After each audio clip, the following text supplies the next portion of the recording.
आपण ସମସ୍ତଙ୍କୁ ସ୍ୱାଗତ କରୁଛି ଲର୍ନ ଇନ୍ 5 ଲାଇନ୍ସ ଚ୍ୟାନେଲକୁ। ଏହି ଚ୍ୟାନେଲରେ ଆମେ 5 ଧାଡ଼ିରେ ଜାଣିବା ମହାପୁରୁଷଙ୍କ ଜୀବନୀ ବିଷୟରେ। ଆଉ ଯଦି ମହାପୁରୁଷଙ୍କ ଜୀବନୀ ବିଷୟରେ ଅଧିକା ଜାଣିବାର ଅଛି, ସ୍ପେସିଫିକଲି ଅଧିକା ଜାଣିବାର ଅଛି, ମୋତେ କମେଣ୍ଟରେ ଜଣେଇବେ।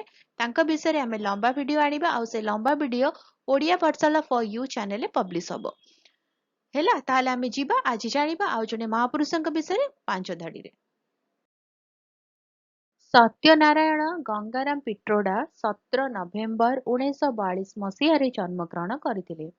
ସେ ଜଣେ ଭାରତୀୟ ଉଦ୍ଭାବକ, ଟେଲି ଯୋଗାଯୋଗ ଇଞ୍ଜିନିୟର ଏବଂ ଉଦ୍ୟୋଗୀ।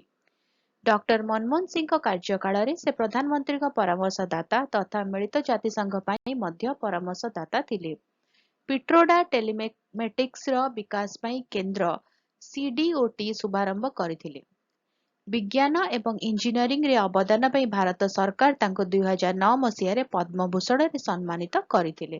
ରହୁଛି, ଦେଖା ହବା ଆଗାମୀ ଭିଡ଼ିଓରେ। ନମସ୍କାର।